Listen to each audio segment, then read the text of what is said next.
এরকম ছোট বন্ধুরা, কি অবস্থা? আজকে শাওন একটু এক্সট্রা ক্লাস নিয়ে ফেলছে। কোন ক্লাসে জানো? নাইম, কেবল শাওন কোন ক্লাসে ক্লাস নিল? ও, ওদেরই ক্লাস।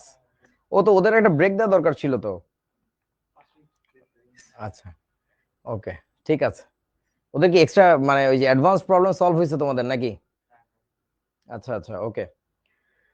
সো ঠিক আছে, অ্যাডভান্স প্রবলেম দেখে একটু কষ্ট হলো, সমস্যা নাই।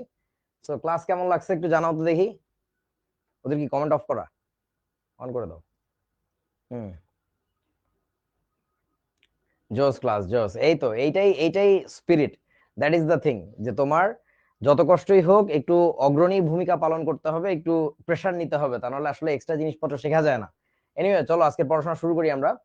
দ্রবণে ঘনমাত্রার পরিমাপ দেখবো, লিমিটিং বিক্রিয়ক দেখবো আর কি। সো গতদিন যে জিনিসটা দেখাইছিলাম ওইখানে একটা কথা বলতে আমি ভুলে গেছিলাম, যেটা যদিও পরে জানাইছিলাম, তারপর আমি আরো একবার বলে দিচ্ছি so that you may not forget. আমাকে একটু বলো, এই সমস্ত পদ্ধতি যখন আমরা ব্যবহার করব, মোলারিটি, নরমালিটি, মোলালিটি, ফর্মালিটি, এই সব ক্ষেত্রে আমাদের ইয়া কি হবে, কি বলো এটাকে, মানে আয়তনের একক কি হবে বলো? এইখানে যখনই আমরা আয়তন ব্যবহার করব তখন আমরা কোন এককে ব্যবহার করব জানি? লিটার এককে। ভেরি গুড, মনে আছে।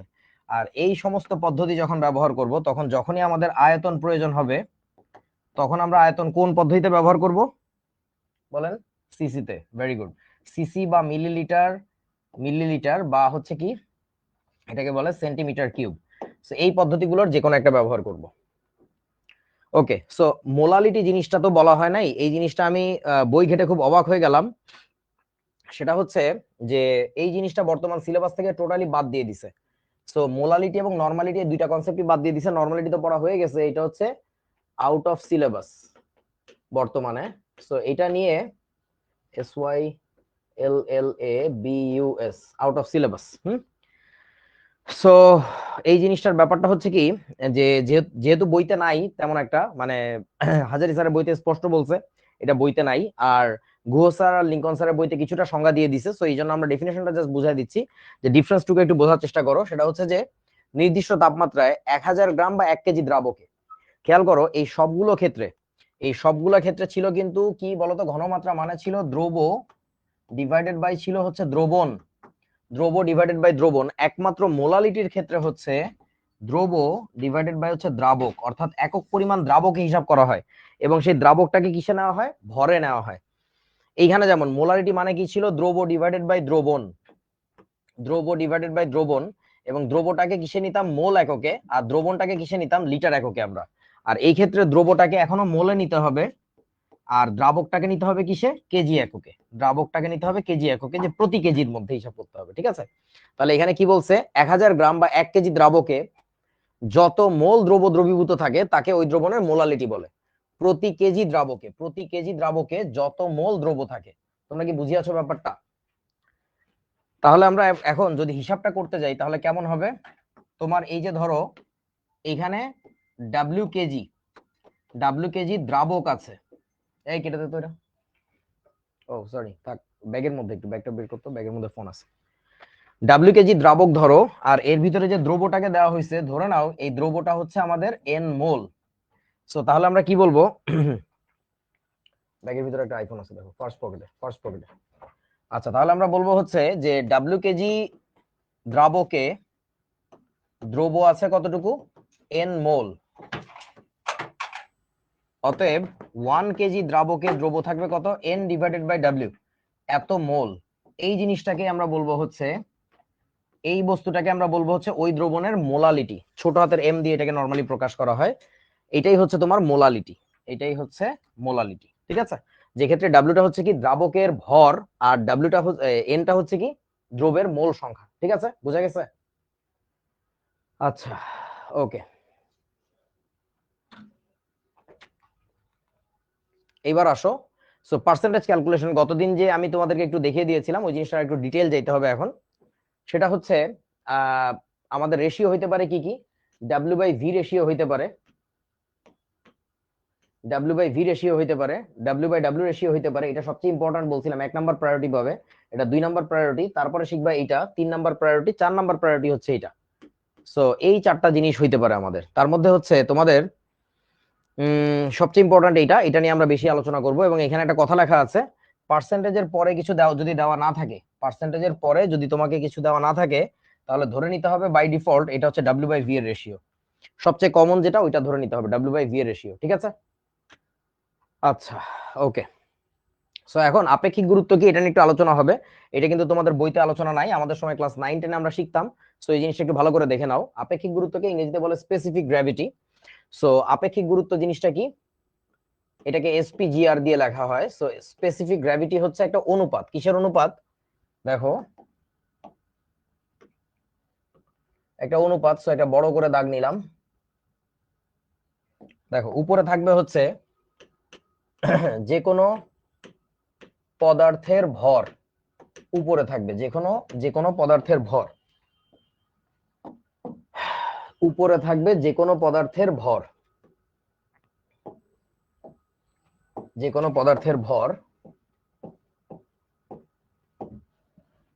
আচ্ছা, নিচে কি থাকবে? 4 ডিগ্রি সেলসিয়াস তাপমাত্রায়, 4 ডিগ্রি সেলসিয়াস তাপমাত্রায় সম আয়তন, সম আয়তন পানির ভর। অর্থাৎ কোন পদার্থ পানির তুলনায় কত গুণ ভারী, যেটাকে নিচে রাখে সেটার সাপেক্ষে তুলনা করে। তোমাদের কি মনে পড়ে কথাটা? যে রাশিটা নিচে থাকে তার সাপেক্ষে তুলনা করে, মনে আছে? মনে আছে তো নাকি?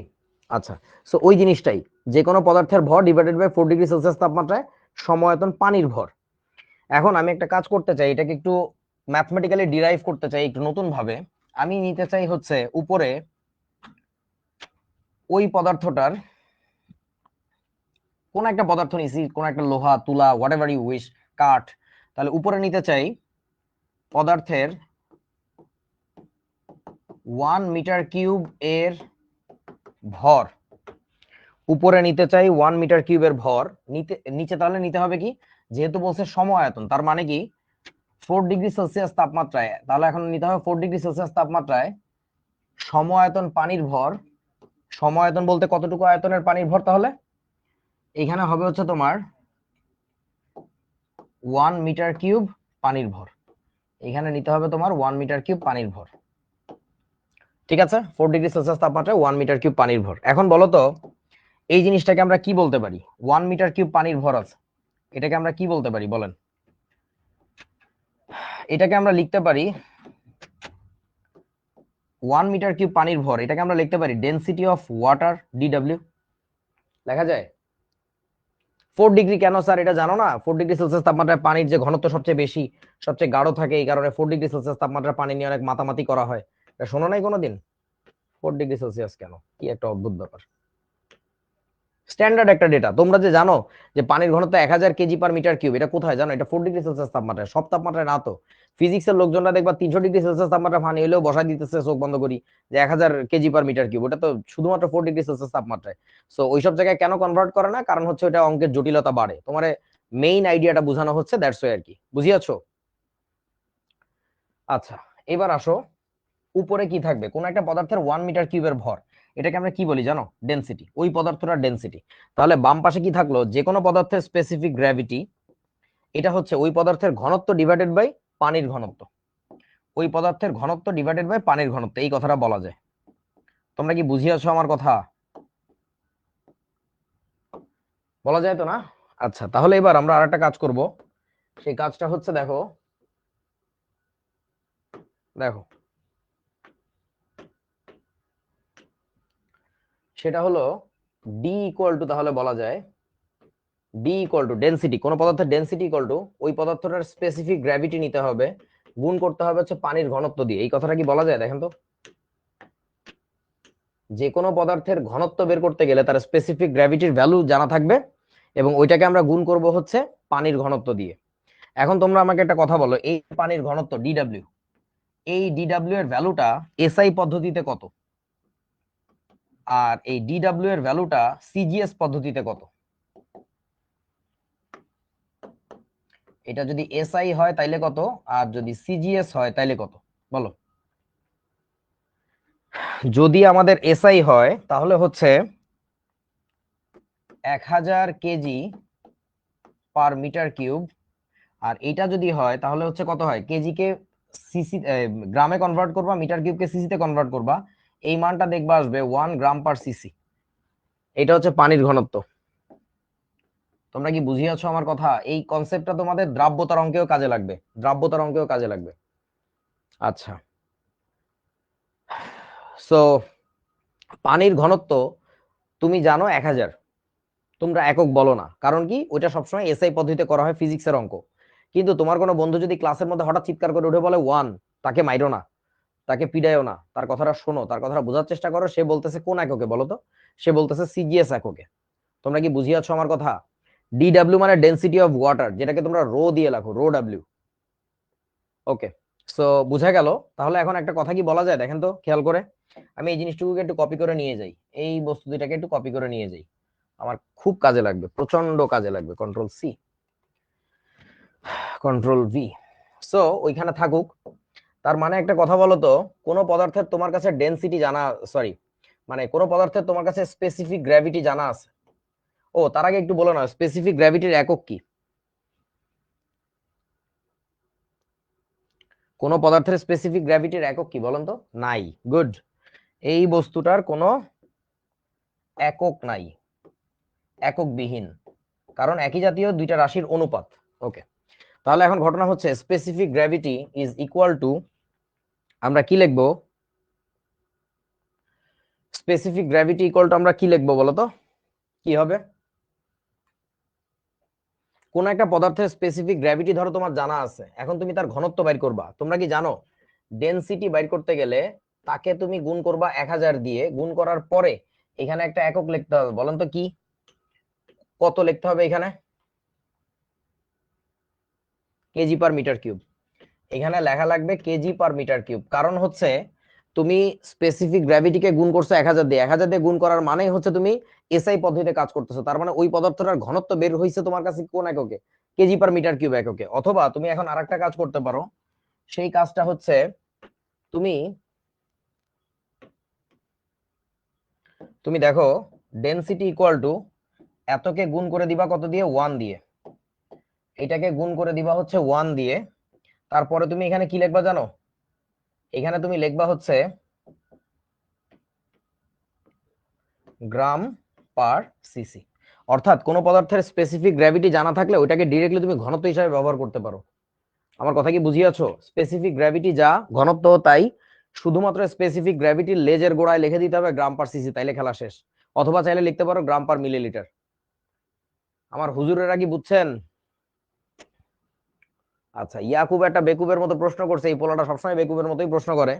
আপেক্ষিক গুরুত্ব কি? নাইস, সুন্দর কথা বলছে। তার মানে একটা কথা বলে রাখা যায়, সেটা হচ্ছে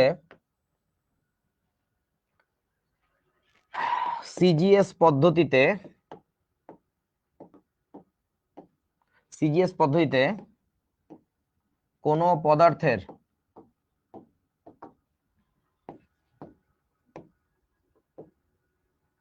আপেক্ষিক গুরুত্বের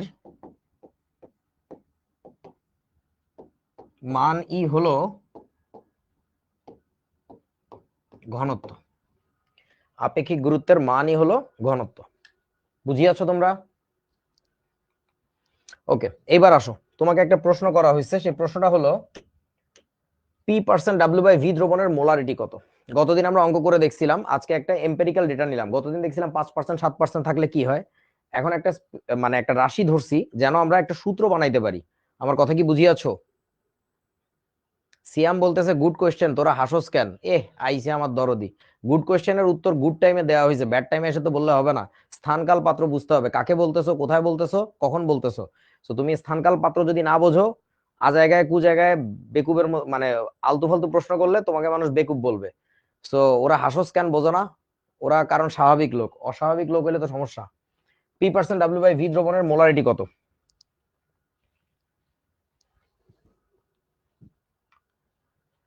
কি করা যায়? কি বলেছিলাম এটাকে? এটার মানে হচ্ছে রাফে করে আসি, P%, 5% থাকলে কি লিখছিলাম? 5/100। এখন কি লিখবো? P/100। W/V মানে উপরেরটা ছিল গ্রাম এককে, নিচেরটা ছিল কোন এককে? সিসি এককে। তারপরে আরো কি বলছিলাম, পি গ্রাম কি ছিল, এটা দ্রব ছিল, নিচে কি ছিল, দ্রবণ। আমার কথা কি ঠিক আছে? বইলো কিন্তু, কথা ঠিক আছে তো নাকি ঝামেলা আছে? ওকে, এখন কথা হচ্ছে তার মানে কি বলতো? এর মানে হচ্ছে আমরা যদি এটার মোলারিটি বের করতে চাই, সি ইকুয়াল টু, আমরা শিখেছিলাম C equal to W divided by M V L. C equal to W divided by M V L equal to, W মানে কি বলো? ডাব্লিউ মানে কি? দ্রবের ভর, তাই না? ডাব্লিউ মানে দ্রবের ভর, কত গ্রাম দ্রব, এখানে পি গ্রাম দ্রব। এম মানে কি? মোলার ভর। মোলার ভর তো জানি না কোন পদার্থ বলে নাই, সো এম রেখে দিচ্ছে, একটা সূত্র বানানোর চেষ্টা করতেছি। ইনটু ভিএল মানে হচ্ছে দ্রবণটার আয়তন কোন এককে, লিটার এককে থাকা লাগবে। এখন দ্রবণটার আয়তন তো 100 সিসি, তাহলে সিসি কে লিটারে নেয় কিভাবে? 100 কে ভাগ করতে হয় হচ্ছে 1000 দিয়ে, তারপরে কি করা লাগবে, একটু কাটাকাটি করো, 0 0 0 0 কাটে, এই যে 10, এটা ডিগবাজি খেয়ে উপরে চলে যাবে। তাহলে তোমার ফাইনালি সূত্রটা কি দাঁড়ায়? তাহলে তোমার ফাইনালি সূত্রটা দাঁড়াচ্ছে হচ্ছে C equal to 10 × p divided by হচ্ছে m। আপনারা কি আমার কথা বুঝিয়েছেন? c ইকুয়াল টু 10 p/m, যেক্ষেত্রে p টা হচ্ছে পার্সেন্টেজ অফ দ্যাট সলিউশন। যে পার্সেন্টেজটা দেওয়া থাকবে ওটাকে ডিরেক্টলি লিখবা। বুঝলো আমার কথা নাকি? আচ্ছা, গতদিন একটা অঙ্ক করছিলাম আমরা, p% w/v দ্রবণের মোলারিটি, সরি 5% w/v দ্রবণের মোলারিটি। ওই ক্ষেত্রে তুমি এটা বসাই দিলে অঙ্ক হয়ে যাবে, আমরা একটু পরে দেখাবো আর কি। আচ্ছা, তারপরে আসো, p% w/w দ্রবণের মোলারিটি কত, এই কথার মানে কি? এই কথার মানে হচ্ছে উপরে আছে p, নিচে আছে কত, 100। উপরে আছে হচ্ছে গ্রাম, নিচেও আছে কি, গ্রাম। উপরের এটা হচ্ছে দ্রব, পি গ্রাম দ্রব কোথায়, 100 গ্রাম দ্রবণে, রাইট? তো এখন কথা হচ্ছে কি, আমরা যখন এটার মোলারিটি বের করতে যাব, একটা চ্যালেঞ্জ মনে হয় ফেস করব, দেখা যাক চ্যালেঞ্জ আসে কিনা। যত চ্যালেঞ্জ আসে সব উপরায় নিয়ে চলে যাব আমরা, কোনো সমস্যা নেই, কোনো একটা ব্যবস্থা করেই ফেলবো। সি ইকুয়াল টু, ফর্মুলাটা হচ্ছে W by M V L. আচ্ছা, তারপরে এবার বলো ডাব্লিউ, ডাব্লিউ এর মানটা কত, পি,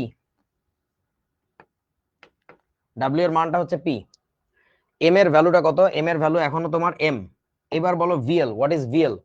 দ্রবণটার আয়তন। তোমার কাছে জানা আছে হচ্ছে দ্রবণের ভর, দেখতে পাচ্ছ, জানা আছে দ্রবণের ভর। এখন বলো দ্রবণের ভর থেকে দ্রবণের আয়তনে কিভাবে যাওয়া যায়? ভর আর আয়তনের মধ্যে সম্পর্ক কি জানো? বলো তো, ভর আর আয়তন, তোমার কোন একটা জিনিসের ভর জানা আছে, ওই জিনিসটার আয়তন লাগবে, কি লাগবে বলো?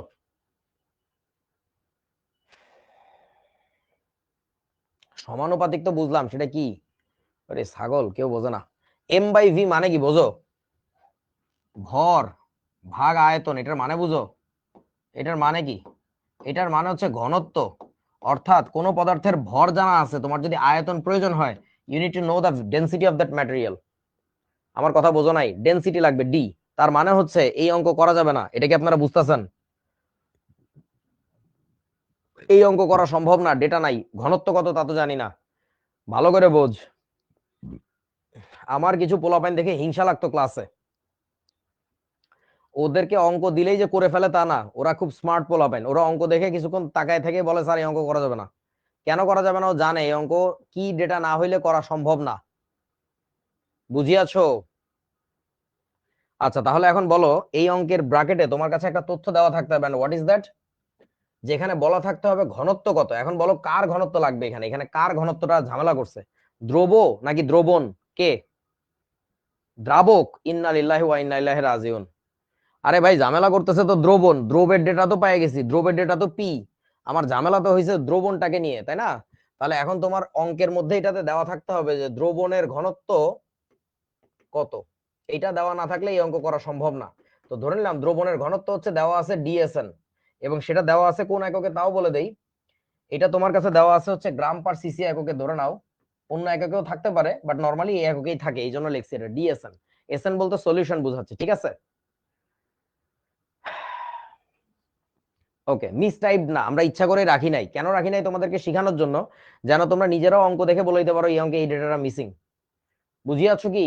ইচ্ছা করে রাখি নাই কোনো জায়গায়, যেন তুমি নিজে ধাক্কা খেয়ে বোঝো যে এইখানে এই তথ্যটা ছাড়া অঙ্ক করা যাবে না আর কি। আচ্ছা, এবার দেখো, তাহলে আমরা এবার একটা কাজ করে আসি, সেটা হলো, কি কাজ করব দেখো, সেটা হলো ডিএসএন। এইটা মানে কি? ডেনসিটি অফ দ্য সলিউশন মানে কি? ওই দ্রবণের ভর ডিভাইডেড বাই কি বলেন তো? দ্রবণের আয়তন। দ্রবণের ভর ডিভাইডেড বাই আয়তন। আমার কথা কি ঠিক আছে? যে কোনো পদার্থের ঘনত্ব মানে ওই বস্তুটার ভর ডিভাইডেড বাই ওই বস্তুটারই আয়তন। আচ্ছা, এবার আমাকে একটু বলো তাহলে, অতএব ওই দ্রবণটার আয়তন কত বেরোবে? দ্রবণের আয়তন কত আসবে? উপরে থাকবে হচ্ছে ভর, দ্রবণের ভর, বুঝছো? কিন্তু দ্রবণের ভর কত? 100 গ্রাম না? তাহলে লিখবো আমরা 100 ডিভাইডেড বাই হচ্ছে ডিএসএন। এই যে এইটা হবে। এবং বলেন তো এটা কোন এককে বের হয়েছে বলতে পারবেন? এই যে দ্রবণের আয়তনটা বেরোলো, এটা কোন এককে বেরোলো বলো? এটা কোন এককে বের হলো? উপরে ছিল গ্রাম আর নিচে ছিল গ্রাম পার সিসি, সো আলটিমেটলি এই জিনিসটা বের হয়েছে কিন্তু সিসি এককে, দ্রবণের আয়তন। তাহলে এবার আমরা একটা কাজ করব, এই যে দ্রবণের আয়তনটা আমাদের দরকার ছিল এই যে এটা, সেটা এখানে বসাই দিব। সেটা বসাইলে কত আসবে? 100 ডিভাইডেড বাই ডিএসএন। এবং বোঝো এটা কিন্তু বেরোইছিল সিসিতে, তাহলে এই বস্তুটাকে আবারও ভাগ করা লাগবে কি দিয়ে? 1000 দিয়ে। তাহলে কিসে গেল? এটা লিটারে চলে গেল। এবার তুমি একটু কাটাকাটি ফাটাফাটি করো। কাটাকাটি ফাটাফাটি করলে জিরোর সাথে জিরো কাটে, জিরোর সাথে জিরো কাটে, তাহলে থাকবে কত? 10 ডিএসএন। 10 ডিএসএন ডিগবাজি হয়ে কিন্তু একবার উপরে। তাহলে ফাইনালি এখানে কি হয়? তাহলে ফাইনালি এখানে হবে হচ্ছে 10 পি ডিএসএন ডিভাইডেড বাই হচ্ছে M. 10 P DSN divided by হচ্ছে এম, এটা হচ্ছে C. 10 P DSN by M. আগের বারের ফর্মুলার চেয়ে এটা একটু জটিল হয়েছে। কেন জটিল হয়েছে? কারণ আমাদের কাছে যথেষ্ট তথ্য দেওয়া ছিল না এবং জিনিসটা একটু জটিল বটে। তোমরা কি বুঝিয়াছো? আগের বার কি ছিল? 10 পি বাই এম, এবার আসছে 10 পি ডিএসএন বাই এম। বুঝা গেছে? আচ্ছা, ওকে। তারপরের প্রশ্নে যাই, চলো। P% V বাই ভি দ্রবণের মোলারিটি কত? তোমাকে এখন জানতে চাইছে। 10% V বাই ভি দ্রবণের মোলারিটি কত? কি করা লাগবে? ঘোড়ার ডিম করা লাগবে। আচ্ছা, P%, তার মানে P ডিভাইডেড বাই 100। উপরেরটা কিসে থাকবে এখন বলো তো? উপরেরটা কিসে, নিচেরটা কিসে বলো? লিটারে? ইন্নালিল্লাহ। ভলিউম? সিসিতে বাবা, সিসিতে। পার্সেন্টেজ আকারে থাকলে সব সিসিতে থাকে আয়তনগুলা। তারপরে কি বলবো এখন? পিসিসি হচ্ছে দ্রব, আর 100 সিসি কি বলো? দ্রবণ। পিসিসি দ্রব আছে 100 সিসি দ্রবণের মধ্যে। তাহলে এটাকে আমরা এখন কি আকারে লিখি চলো? সি ইকুয়াল টু, আমরা ফর্মুলা শিখেছিলাম, C equal to W divided by M V L. এটা এখন আমরা মান বসাবো। ডাব্লিউ মানে দ্রবের ভর, তো বিপদ হয়ে গেছে। দ্রবের ভরই তো আমার কাছে নাই। দ্রবের আছে কি? আয়তন। বলো এখন দ্রবের আয়তন থেকে দ্রবের ভরে কিভাবে যাব বলো তো? দ্রবের ভর থেকে দ্রবের আয়তনে কিভাবে যাব? ডেনসিটি লাগবে। আচ্ছা, তো ডেনসিটি লাগলে কার ডেনসিটি লাগবে বলো? কার ডেনসিটিটা নিতান্তই অপরিহার্য এখানে বলেন? দ্রব। তার মানে এই অঙ্কেও দ্রবের ডেনসিটি দেওয়া থাকতে হবে, দ্রবের ঘনত্ব। তোমরা কি বুঝতেছো? এই অঙ্ক করা যাবে না, ইনসাফিসিয়েন্ট ডেটা। দ্রবের ঘনত্ব কত ধরে নিব বলো? দ্রবের ঘনত্ব কত ধরে নেওয়া যায়? ডিএসটি। সাব্বাস, এটা ধরে নিলাম ডিএসটি। দোস্ত কোন এককে ধরবো? গ্রাম পার সিসি এককে ধরি, অঙ্ক সহজ হবে। আচ্ছা, তাইলে এবার একটা কাজ করা যাক, আমরা একটু হিসাব নিকাশ করে আসি। তাহলে এবার আমরা কি বলবো?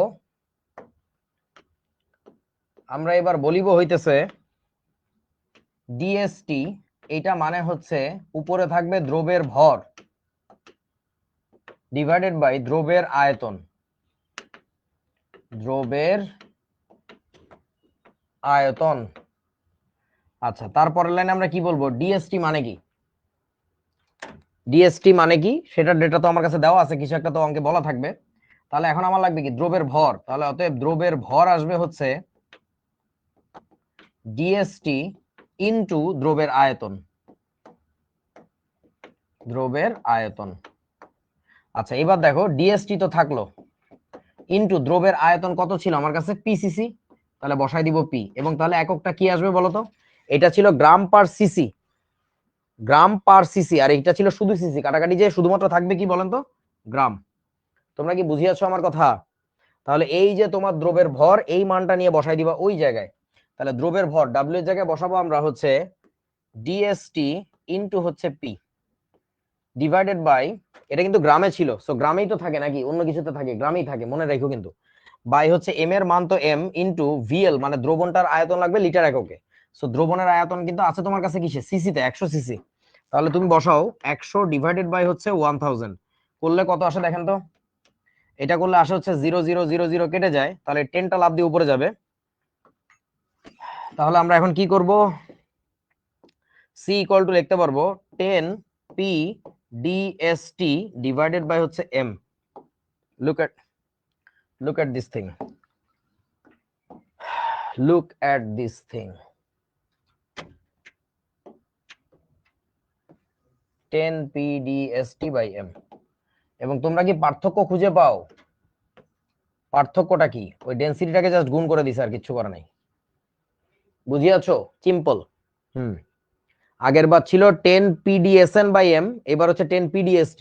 অর্থাৎ কেউ যদি কম বোঝো, টেনশনের কিছু নাই, 10 p by m বেসিক্যালি মনে রাখবা, বেসিক্যালি হচ্ছে 10 p by m, আর ওই যে ডেনসিটিটা দেওয়া থাকবে ওটা এখানে গুণ করে দিবা। ঠিক আছে? যদি w বাই w এর অঙ্ক হয় তাহলে অবশ্যই দ্রবণের ঘনত্ব দেওয়া থাকবে, w বাই w এর অঙ্ক হইলে অবশ্যই দ্রবণের ঘনত্ব দেওয়া থাকবে। যদি ভি বাই ভি এর অঙ্ক হয় তাহলে দ্রবের ঘনত্ব দেওয়া থাকবে, যখন যেটা প্রয়োজন হয় ওইটাই দেওয়া থাকবে। ঠিক আছে? আর যদি স্যাররা শয়তানি করে তাহলে তার মানে কি জানো, ধরো ডাব্লিউ বাই ডাব্লিউ এর অঙ্ক, তার মানে দ্রবণের ঘনত্ব দিছে আবার দ্রবের ঘনত্ব দিছে, দেখতে চাচ্ছে তুমি আসলে অঙ্ক বোঝো কিনা। তখন তুমি তো বুঝে শুনে করতে হবে। ডাব্লিউ বাই ডাব্লিউ হলে দ্রবণের ঘনত্বটা প্রয়োজন হয়, আর ভি বাই ভি হলে কার ঘনত্ব প্রয়োজন হয়, দ্রবের ঘনত্ব প্রয়োজন হয়। তোমরা কি বুঝিয়াছো আমার কথা? ওকে, এখন কথা হচ্ছে, এবার আসো এগুলো কোন সব সূত্র, মানে এগুলো বইতে না, এগুলো তোমার দাদার বানানো সূত্র, এগুলো আমার অ্যাডমিশন টেস্টের সময় আমি বানাইছিলাম, সেগুলো তোমাদেরকে একাডেমিকে দেখাই দিচ্ছি। এবার আসো লাস্ট এটা বলছে P percent V by W দ্রবণের মোলারিটি কত। তো এর মানে কি, আমি লিখতে লিখতে তোমরা একটু ভেবে বলো তো, এখন আসলে ঘনত্ব ছাড়া কি করা যাবে নাকি যাবে না, কি মনে হয়? পি পার্সেন্ট আছে মানে হচ্ছে পি ডিভাইডেড বাই 100 আছে, উপরেরটা আছে হচ্ছে সিসিতে আর নিচেরটা আছে হচ্ছে গ্রামে। উপরেরটা আছে হচ্ছে দ্রবের হিসাব, এটা হচ্ছে দ্রব আর এটা হচ্ছে দ্রবণ। বলেন করা যাবে নাকি যাবে না? যাবে না? বলতে পারবা কার ঘনত্ব লাগবে এবার? তোমরা তো কিছুই বুঝতেছো না। এটা তোমাদের বাড়ির কাজ দিলাম, নিজেরা করে আমারে দেখায়ও। HW বাড়ির কাজ। এইখানে দুইজনেরই ঘনত্ব লাগবে, যার ঘনত্ব লাগবে ধরে নিবা দুইজনেরই ঘনত্ব লাগবে এই জায়গায়, দেখবা। ঠিক আছে? যাই হোক, তো নিজেরা করে আমাকে দেখাও যে কেমনে করে প্রমাণটা।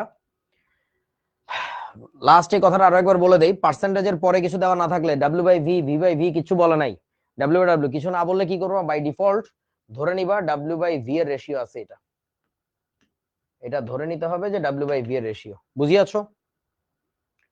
আচ্ছা, এই যে তোমাদেরকে সূত্রগুলো দেওয়া হয়েছে, এই যে এই সূত্রটা এখনই একটু চেষ্টা করো প্রমাণ করার।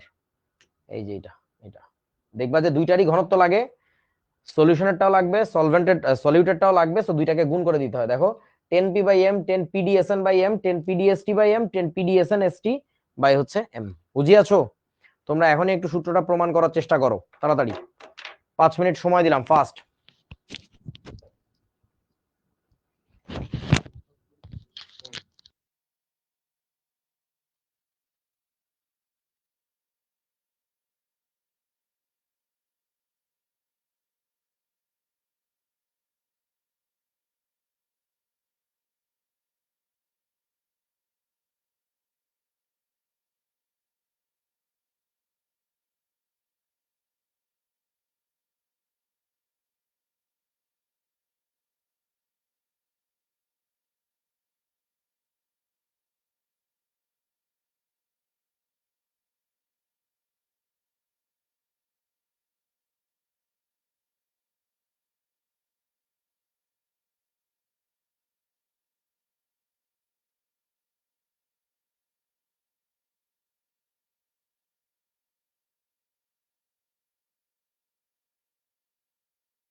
অডিও শোনা যাচ্ছে?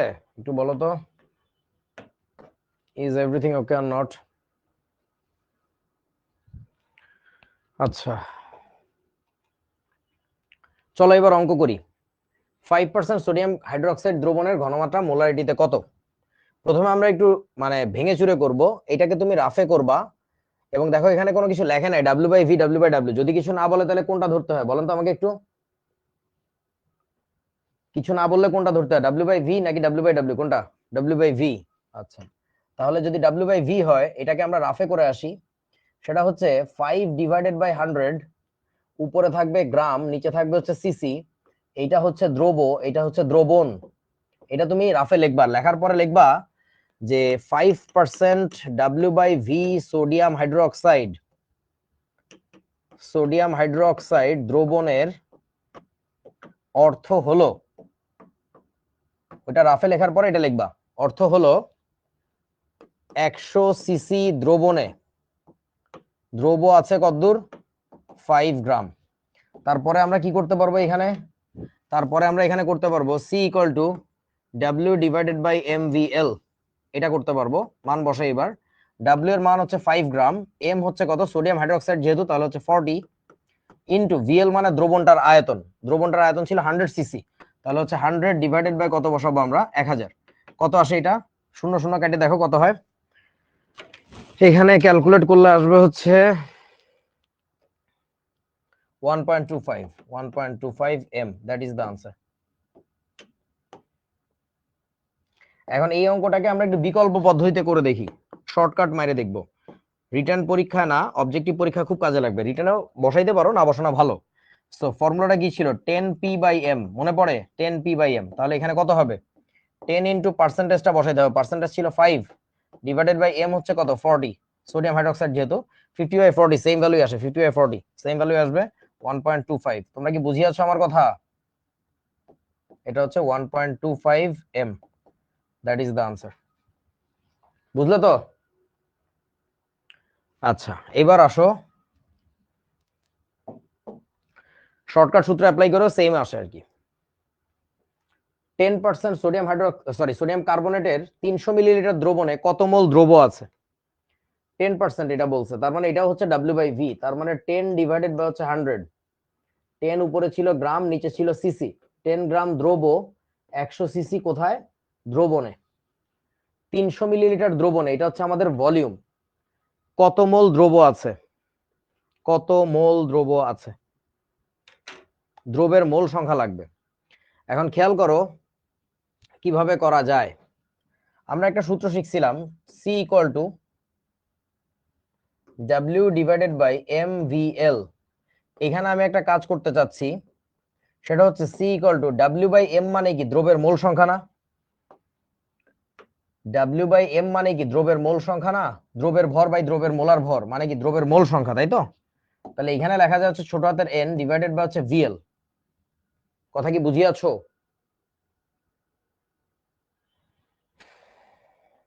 ওকে, তাহলে এখন দ্রবণটার তো মোলারিটি আমরা জানি না, শুধুমাত্র জানি হচ্ছে দ্রবণটার আয়তন কত, 300 মিলিলিটার। আর কি জানি, পার্সেন্টেজটা। এখন একটা কাজ করা যাক, সেটা হচ্ছে আমরা একটু সাইডে করি অন্য কাহিনী। সেটা হচ্ছে C = আমাদের ছিল 10p/m। তাহলে এখন একটা কাজ করো, C = 10 থাকলো, p তে পার্সেন্টেজ কত পার্সেন্ট, 10%, তাহলে 10/m। সোডিয়াম কার্বনেটের মোলার ভর হচ্ছে 106, তাহলে মোলারিটিটা এখান থেকে বের করে আনা যায়। 100/106 1 পয়েন্ট সামথিং আসবে, সরি 0 পয়েন্ট সামথিং আসবে। 100/106, এটা করলে আসে হচ্ছে 0.94 এত m। এটা হচ্ছে দ্রবণটার মোলারিটি। তাহলে মোলারিটির মানটা এখানে বসাও, খেলা শেষ। মোলারিটির মান হচ্ছে 0.943, ইকুয়াল টু মোল সংখ্যা আমরা বের করবো, আর ভলিউমটা কত, 300 লিটার মানে 0.3 লিটার, 300 মিলিলিটার মানে 0.3 লিটার। তাহলে n ইকুয়াল টু কত আসে, 0.943 ইন্টু হচ্ছে 0.3, তাহলে আসবে হচ্ছে তোমার 0.283 এত মোল। দ্যাটস ইট, যে ওইখানে এত মোল দ্রব্য আছে। তোমরা কি বুঝিয়েছো আমার কথা? ওকে,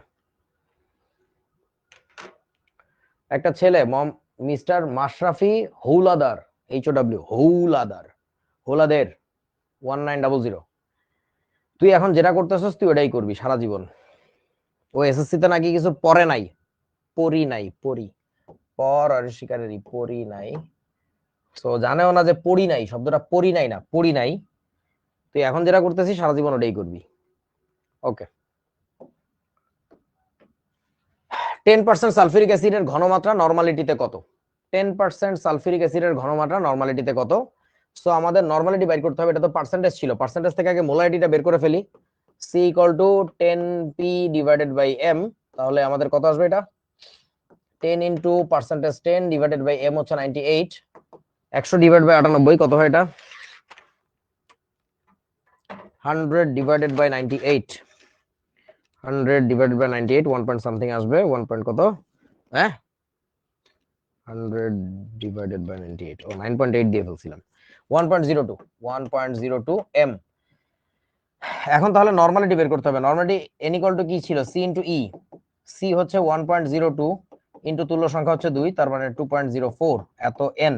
নরমালিটির একক হচ্ছে বড় হাতের n। আপনাদের কি মনে পড়ে এটাকে কিভাবে পড়তে হয়? এটাকে পড়তে হয় হচ্ছে 2.04 নরমাল দ্রবণ, ঠিক আছে? আচ্ছা, তারপরের অঙ্কে চলে যাই। কি বলছে এখানে? 5% পটাশিয়াম হাইড্রোক্সাইডের ঘনমাত্রা মোলারিটিতে কত? ভাই এটা বাড়ির কাজ, এই সব জিনিস করার জন্য আমি আসি নাই। এইবার বলতেছে প্রদত্ত দ্রবণের মোলার ঘনমাত্রা শতকরা পরিমাণ বের করো। প্রদত্ত দ্রবণটা এইটা, সৃজনশীল প্রশ্নের মতো ছবি আঁকা থাকে। তো এইটা হচ্ছে তোমার বুঝে নিতে হবে দ্রবণের আয়তন। এটা হচ্ছে দ্রবণের আয়তন, এটা হচ্ছে দ্রবের ভর। এত গ্রাম K2Cr2O7 আছে ওখানে, পটাশিয়াম ডাইক্রোমেট। তাহলে এখন আমরা কি বের করতে বলছে? ঘনমাত্রা, মোলার ঘনমাত্রা মানে মোলারিটি। চলো তাহলে মোলারিটি বের করি। C ইকুয়াল টু, ফর্মুলাটা কি আমাদের? W divided by mVl। তাহলে আমরা মান বসাই। W এর মানটা কত? W এর মানটা হচ্ছে 2.98 ডিভাইডেড বাই m এর মান কত? 294 ইনটু VL এর মানটা কত? দ্রবণটার আয়তন, দ্রবণটার আয়তন, দ্রবণটার আয়তন, দ্রবণটার আয়তন কত? দ্রবণটার আয়তন হচ্ছে 100 মিলিলিটার। সো 100 ডিভাইডেড বাই হচ্ছে 1000 করলে কত আসে এখানে? 29.8 ডিভাইডেড বাই 294, এটা হচ্ছে 0.101 এত m। এটা হচ্ছে দ্রবণটার মোলারিটি। তোমাদের কি মনে পড়ে তিনটা জিনিসের মোলার ভর আমি লিখে দিয়েছিলাম কি? K2Cr2O7, KMnO4 আর হচ্ছে FeSO4, এই তিনটার আণবিক ভর বলছিলাম, খুব কাজে লাগে আমাদের। সো এই জিনিসটা আর কি। আচ্ছা, এরপরে বলছে শতকরা পরিমাণ বের করো। এটা তো আবার বাচ্চা জিনিস, শতকরা পরিমাণ বের করা। আচ্ছা, এটা তুমি মেলা ভাবে করতে পারো। এইভাবে করতে পারো যে 100 সিসি দ্রবণে, দ্রব আছে কত? 2.98 গ্রাম। তাইলে এইটাই 1 সিসি দ্রবণে আছে কত গ্রাম দ্রব, আর 100 সিসি দ্রবণে আবার কত গ্রাম, মানে আলটিমেটলি এইটাই 2.98%। মানে অতএব 2.98% কোন দ্রবণ? এটা W/V দ্রবণ, এটাই আনসার।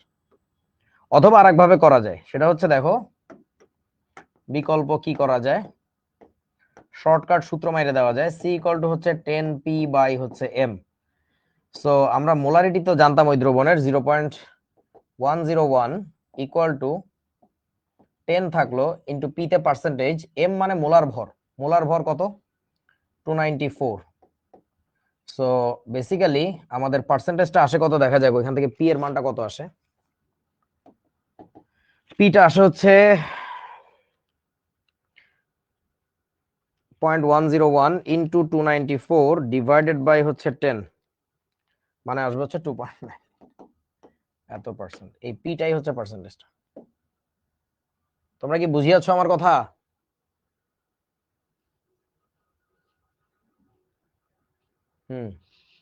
ওকে। একজন বললো বইয়ের অঙ্কগুলো বুঝতে পারতেছি না। বইয়ের যে অঙ্ক বুঝবা না ছবি তুলে গ্রুপে পোস্ট করবা। আচ্ছা, প্রদত্ত দ্রবণের ঘনমাত্রা কত? দেখো কি বিচ্ছিরি একটা ডেটা দিছে, কি বিচ্ছিরি একটা ডেটা দিছে। আপেক্ষিক গুরুত্ব হচ্ছে 1.25, আপেক্ষিক গুরুত্ব হচ্ছে 1.25,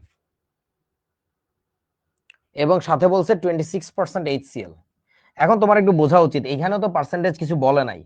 যদি না বলে থাকে তাহলে এই পার্সেন্টেজটা কি হওয়ার কথা? W/V না? মনে পড়ে? মনে পড়ে? আচ্ছা, তাহলে এখন এটা তো যদি ডাব্লিউ বাই ভি এর হতো, এটা যদি ডাব্লিউ বাই ভি এর হতো, তাহলে সাথে কি আর কোনো ডেটা দরকার ছিল বলো তো? আর কোনো ডেটা কি দরকার ছিল? নোপ, আর কোনো ডেটা লাগতো না। তার মানে তোমার বুঝতে হবে এখানে যেহেতু এই ডেটাটা দেওয়া আছে, এটা আসলে ডাব্লিউ বাই ভি না, এটা হচ্ছে ডাব্লিউ বাই ডাব্লিউ। আপনারা কি আমার কথা বুঝিয়েছেন? যদি কোনো ডেটা দেওয়া থাকে এক্সট্রা, এই যে আপেক্ষিক গুরুত্বটা, বা আপেক্ষিক গুরুত্ব মানেই তো এখান থেকে ঘনত্ব, আপেক্ষিক গুরুত্ব মানে ওখান থেকে আমরা ঘনত্ব বের করতে পারবো। সো ওই ঘনত্বটা আমাদের কি কাজে লাগে? ডাব্লিউ বাই ভি এর সময় তো ঘনত্ব কাজে লাগে না, ঘনত্বটা কাজে লাগে ডাব্লিউ বাই ভি ব্যতীত অন্য যে কোনো জায়গায়। খেয়াল করো, এটা যে ভি বাই ডাব্লিউ না, সেটা বোঝার উপায় হচ্ছে এখানে দুইজনের ঘনত্ব দেওয়া থাকতো, এখানে দুইজনের ঘনত্ব দেওয়া থাকতো, যেহেতু ঘনত্ব একটা দেওয়া আছে, তোমার এটা বুঝতে হবে এটা হচ্ছে দ্রবণের ঘনত্ব। আপেক্ষিক গুরুত্ব 1.25 মানে হচ্ছে এটা দ্রবণের ঘনত্ব, দ্রবণের ঘনত্ব। বুঝিয়াছো? আচ্ছা, তাহলে এখন আমরা কি করব এখানে বলেন তো? সহজ জিনিস তো, C equal to 10 P DSN by হচ্ছে এম। ওই যে ঘনত্বটা দেওয়া থাকে ওটাকে গুণ করে দিতে হয়। 10 থাকলো, পার্সেন্টেজটা কত? পার্সেন্টেজ হচ্ছে বলছে 26% ইনটু ডিএসএন মানে ডেনসিটি অফ দ্য সলিউশন, কত এটা? 1.25। এটা কোন এককে বসালাম? এটা কিন্তু গ্রাম পার সিসি তে বসাইছি, ওইটাই বসাইতে হয়। সূত্রের প্রমাণটা খেয়াল করে দেখো, ডিএসএন এর মানটা কিন্তু গ্রাম পার সিসি তেই দেওয়া ছিল। আচ্ছা, তারপরে এখন এম এর মানটা কত লিখবো? এম হচ্ছে এইচসিএল যেহেতু 36.5। তুমি চাইলে এখানে লিখে দিতে পারো যে অতএব দ্রবণটির ঘনত্ব সেটা কত হবে? 1.25 গ্রাম পার সিসি, কারণ আপেক্ষিক গুরুত্ব তার 1.25, তাহলে ঘনত্ব হবে 1.25 গ্রাম পার সিসি। বুঝিয়াছো?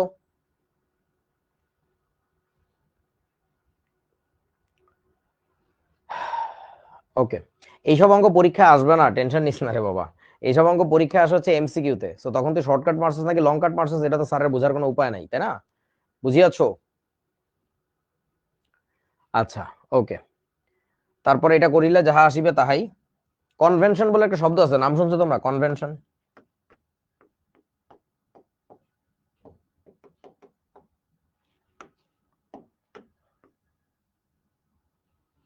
কনভেনশনের বাংলা শুনছো? রীতি, এটাকে বলা হচ্ছে রীতি। এখন ঘনত্ব নরমালি দেয়া থাকে হচ্ছে সলিউশনের। তোমাদেরকে আমি বলছিলাম প্রথম দিনই, তোমাদের বইতে যত অঙ্ক আছে বা বাস্তব জীবনে যত ব্যবহার আছে, সবচেয়ে বেশি ব্যবহার কোনটা হয় সেই অনুযায়ী কিন্তু এখানে লেখা। ডাব্লিউ বাই ভি সবচেয়ে বেশি ব্যবহার হয়, তারপরে ব্যবহার হয় ডাব্লিউ বাই ডাব্লিউ, তারপরে ভি বাই ভি, তারপর হচ্ছে ভি বাই ডাব্লিউ। তো তোমাকে কিছু না বলা থাকলে বুঝতেছো যে এইটার ক্ষেত্রে ঘনত্ব লাগে না, এই তিনটার ক্ষেত্রে ঘনত্ব বা আপেক্ষিক গুরুত্ব লাগে। তো কোনটা হবে? যদি কোনো সরাসরি ইঙ্গিত না দেয়, তাহলে তো সবচেয়ে কমনটা নেওয়া উচিত। রীতি বুঝো, রীতি, এটা হচ্ছে সেই রীতি। বুঝলে কি আমার কথা? আচ্ছা, ওকে। সো 98% সালফিউরিক অ্যাসিড দ্রবণের ঘনমাত্রা মোলারিটিতে কত? তোমাকে এবার বলেছে অ্যাসিড দ্রবণের ঘনত্ব। দেখছো স্পষ্ট করে মাঝে মধ্যে বলেও যে দ্রবণের ঘনত্ব এত। এইবার একটা ক্যাচাল আছে, সেই ক্যাচালটা হচ্ছে এইখানে আমাকে একটু তোমাদের বলতে হবে, এই অঙ্কটা ঢাকা ইউনিভার্সিটিতে আসা একটা অঙ্ক।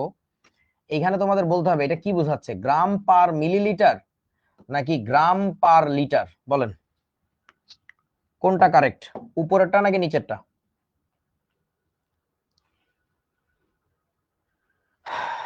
উপরেরটা, নিচেরটা ভুল, কারণ গ্রামকে জিএম দিয়ে লেখা হয় না, বহুবার বলা হয়েছে। মনে পড়ে কি তোমাদের? ক্লাস নবম শ্রেণী থেকে বলে আসতেছি, গ্রামকে কিন্তু জি দিয়ে লেখা হয়, জিএম দিয়ে না। ইন্টারমিডিয়েটও ইভেন তোমাদের ফাউন্ডেশন কোর্সের সময় অনেক কথা বলছি এটা নিয়ে, একক দিয়ে লেখার সময়, একক নিয়ে কথা বলার সময়। আচ্ছা, তাহলে এখন দেখো দ্রবণের ঘনত্ব যেহেতু দিছে, তার মানে বুঝতে পারতেছো এটা হচ্ছে তোমাদের সেই ডিএসএন, এটা হচ্ছে তোমাদের সেই ডিএসএন দ্রবণটার ঘনত্ব। তাহলে এবার আমরা কি করব? সূত্র বসাই, C equal to 10 P DSN by হচ্ছে এম। তোমরা যারা এই অঙ্কগুলো আমি শর্টকাট সূত্র দিয়ে করতেছি, তোমরা যারা এই অঙ্কগুলো ডিটেইল করতে চাও তারা করতে পারবা, কারণ আমি তোমাদেরকে সূত্রের প্রমাণটা দেখাইছি। সূত্রের প্রমাণ দেখানোর কাজই হচ্ছে এটা, যেন তুমি নিজে করতে পারো। আমি সূত্র প্রমাণ তো সবাই করে দেখায় না, ইভেন বইতেও করে দেয়া নাই। আমি করে দেখাইছি, তার কারণটা হচ্ছে আমার যেন প্রতিটা অঙ্ক ধরে ধরে তোমাকে করে দেওয়া না লাগে। ঠিক আছে? আচ্ছা, এবার আসো মান বসাই। 10 তো থাকলো, পার্সেন্টেজ কত বলছে? 98%। ডিএসএন হচ্ছে 1.53, এম হচ্ছে 98। সো তাহলে কি হবে? কাটাকাটি যে তোমার থাকবে হচ্ছে 15.3। ওরে বাবারে, এত এম! বিশাল ঘনমাত্রা, ডেঞ্জারাসলি হাইলি কনসেন্ট্রেটেড। এত বানানো যাবে কিনা কে জানে। বুঝিয়াছো?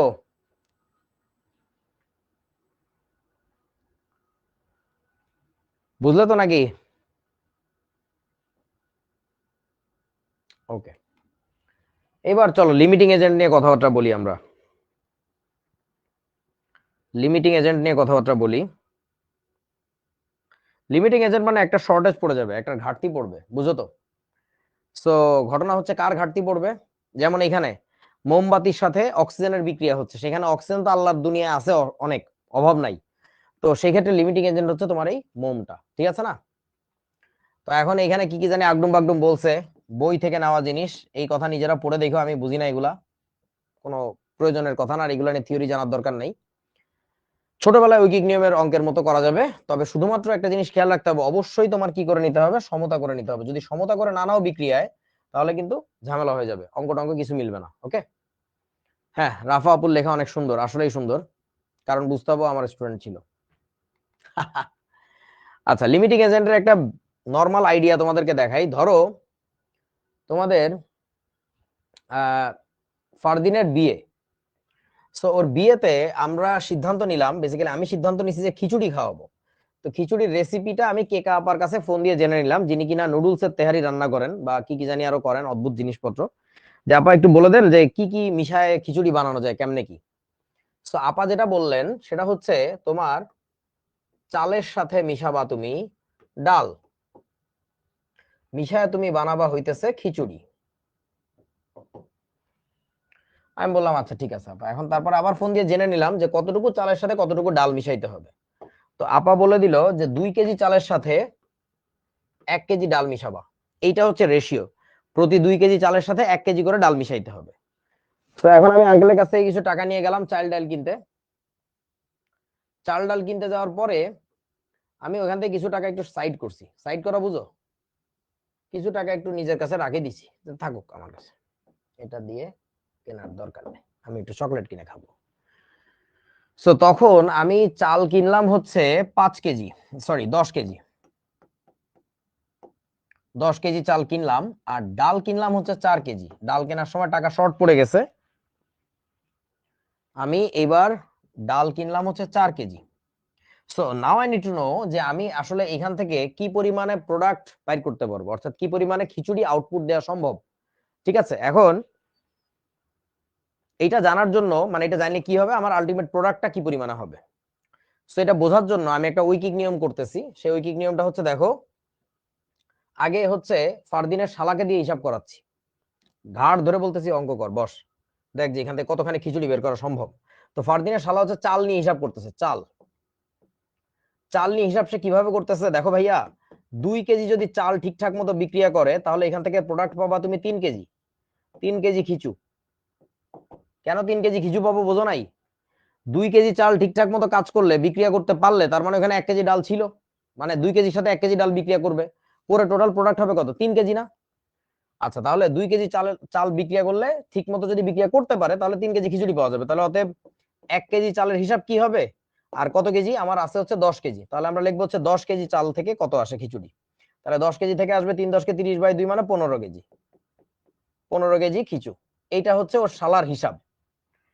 আচ্ছা, এখন ঘটনা হচ্ছে এবার আমরা হিসাব করতে বসলাম, সেটা হচ্ছে আমরা হিসাব করব ডাল নিয়ে। ঠিক আছে, আমরা হিসাব করব ডাল নিয়ে। তো আমাদের ডালের হিসাবটা কেমন ছিল, যে 1 কেজি ডালের হিসাব লিখে দেই পাশে, ডাল 1 কেজি ডাল যদি ঠিক মতো বিক্রিয়া করতে পারে, তাহলে খিচুড়ি পাওয়া যায় কত বলেন তো? 1 কেজি ডাল যদি ঠিক মতো বিক্রিয়া করে, তাহলে মানে কতটুকু আসে, 3 কেজি আসবে, 3 কেজি খিচু। এবার কত কেজি ডাল ছিল আমাদের কাছে, 4 কেজি, তাহলে 4 কেজি ডাল থেকে আসবে হচ্ছে 12 কেজি খিচুড়ি। এখন তো মারামারি লেগে গেছে। কি মারামারি লাগছে তোমরা বোঝো নাই? একদল গণিতবিদ বলতেছে 15 কেজি খিচুড়ি পাবি এখান থেকে, আর একদল গণিতবিদ বলতেছে এখান থেকে 12 কেজি খিচুড়ি পাবি। তো আসলে কার কথাটা সঠিক? সেটা হচ্ছে ডালের কথাটা সঠিক, এই হিসাবটা কারেক্ট, এই হিসাবটা কারেক্ট, এটা রং, ভুল। কেন ভুল তার কারণটা একটু বোঝো। এখানে আসলে লিমিটিং এজেন্টটা কে, প্রপোর্শনালি যার পরিমাণ কম থাকে, আনুপাতিক পরিমাণে যার পরিমাণ কম থাকে, সে আসলে পুরোপুরি বিক্রিয়া করে। ব্যাপারটা কিরকম, 1 কেজি ডালের সাথে 2 কেজি চাল বিক্রিয়া করবে, তাহলে 4 কেজি ডালের সাথে কয় কেজি ডাল বিক্রিয়া, সরি ভুল বলছি, 1 কেজি ডালের সাথে 2 কেজি চাল বিক্রিয়া করবে, তাহলে 4 কেজি ডালের সাথে 8 কেজি চাল বিক্রিয়া করবে। 8 কেজি চাল বিক্রিয়ার পরে 2 কেজি চাল কিন্তু এক্সট্রা রয়ে যাবে ওইখানে। তোরা কি বুঝছস আমার কথা? ওইখানে 2 কেজি চাল এক্সট্রা রয়ে যাবে, ওই চালের সাথে বিক্রিয়া করার জন্য প্রয়োজনীয় ডাল পাত্রে নাই, শেষ। তাহলে যেটা আগে শেষ হয়ে যাবে ওইটাকে আমরা বলি লিমিটিং এজেন্ট। এখানে এই ডালটা হচ্ছে লিমিটিং এজেন্ট। যে আগে শেষ হয়ে যায় তাকে বলে লিমিটিং এজেন্ট। লিমিট মানে কি, সীমিত, অল্প। Limiting agent, AGENT। বাংলায় আমি বলি সীমিত বিক্রিয়ক। বুঝিয়াছো? বইতে বাংলায় লিখে দেয় লিমিটিং এজেন্ট, ওভাবে না লিখে আমি বলি সীমিত বিক্রিয়ক। সো ঘটনা হচ্ছে যে সীমিত বিক্রিয়ক থাকে তাকে নিয়ে হিসাব করলে সঠিক হিসাবটা পাওয়া যায়, কারণ সে আসলে পুরোপুরি রিয়্যাক্ট করছে। কিন্তু এইখানে চিন্তা করে দেখো, চালকে নিয়ে হিসাব করায় কেন মেলে নাই? কারণ চাল তো কমপ্লিটলি 10 কেজি বিক্রিয়া করতে পারে নাই। চাল বিক্রিয়া করছে কিন্তু মাত্র 8 কেজি, বাকি 2 কেজি চাল কিন্তু এখানে পড়ে আছে। তোরা কি বুঝছস আমার কথা? 9-10 ছিল কিন্তু এই কনসেপ্ট। আচ্ছা, তাহলে ঘটনা হচ্ছে চালের হিসাব করার কারণে এক্সট্রা ডেটা আসছে। মনে হচ্ছে যে মেলা খিচুড়ি পাওয়া যাবে, আসলে পাওয়া যাবে না। ইভেন এটা যে ভুল উত্তর আসছে কেমনে বুঝবা দেখো, যদি 10 কেজি চাল 4 কেজি ডালের সাথে পুরোপুরি রিয়াক্ট করতো, টোটাল প্রোডাক্ট আসার কথা কত, সর্বোচ্চ 14 কেজি, সেখানে হিসাবে আসতেছে 15 কেজি। এটা কেমনে সম্ভব? এটা কি বাবুর্চি নিজের পকেটের 1 কেজি ঢেলে দিছে? তাও তো হবে না। তোরা কি বুঝছস আমার কথা? আচ্ছা, সো ব্যাপারটা হচ্ছে এই আর কি, যে ইউ নিড টু আন্ডারস্ট্যান্ড যে কাকে নিয়ে আমরা হিসাব করবো। হিসাবটা খুব সহজ, ঐকিক নিয়মের হিসাব। কিন্তু কাকে নিয়ে হিসাব করবো, তুমি চালকে নিয়ে হিসাব করতে পারতা ঐকিক নিয়মে, তুমি ডালকে নিয়েও করতে পারতা, তাকে নিয়েই করা লাগবে যে হচ্ছে লিমিটিং এজেন্ট। তাহলে আমরা কথাটা বলে ফেলি, কথাটা বড় করে লিখে দেই। যার অভাব পড়বে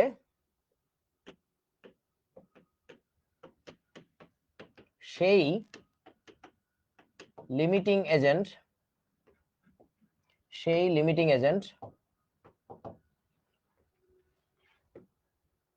তাকে নিয়েই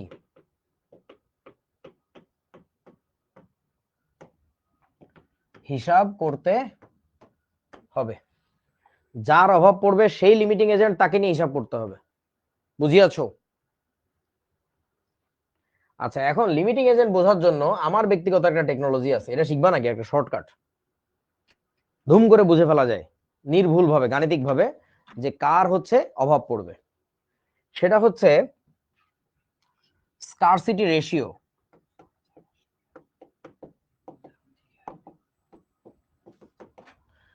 স্কারসিটি মানে অভাব, অভাবের অনুপাত বের করবো, যে আনুপাতিক হারে কার অভাব বেশি। এটাকে আমি সংক্ষেপে বলি এসআর। এসআর মানে ভাইবো না সাউন্ড রেজা, ওর নামের সাথে মিলে গেছে। আমরা এসআর বের করবো এখন, ঠিক আছে? তো এসআর বের করার নিয়মটা হচ্ছে, দেখো এসআর বের করার নিয়মটা হচ্ছে, উপরে থাকবে বিক্রিয়া বাই হচ্ছে অঙ্ক। এইটা এত সহজ, বিক্রিয়া বাই অঙ্ক মানে কি? মানে হচ্ছে বিক্রিয়ায় যে পরিমাণ কাজে লাগে সেটা বসাবো উপরে, আর অঙ্কে যে পরিমাণ দেওয়া আছে সেটা বসাবা নিচে, শেষ। আর একটা কথা খেয়াল রাখবা, সেটা হচ্ছে যার এসআর বেশি তার অভাব পড়বে,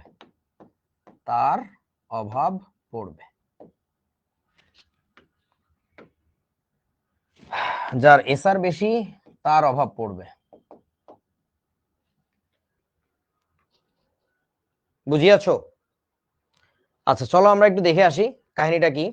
এইখানে দেখি আমরা একটু এসআর এর হিসাবটা দেখে নেই, যে এসআর এর ব্যাপারটা আসলে কেমনে কাজ করে। আচ্ছা থাকুক, এইখানে লিখি আমরা।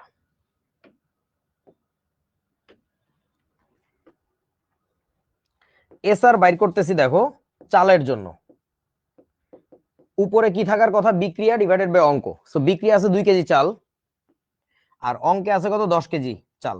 তাহলে মাইনাস করলে কত, সরি ডিভাইড করলে কত আসে আমাদের, 2 ডিভাইডেড বাই 10 মানে 1/5 মানে 0.2। আচ্ছা, এবার আসো এসআর বাইর করতেছি আমরা কার জন্য, এসআর বাইর করতেছি আমরা ডালের জন্য।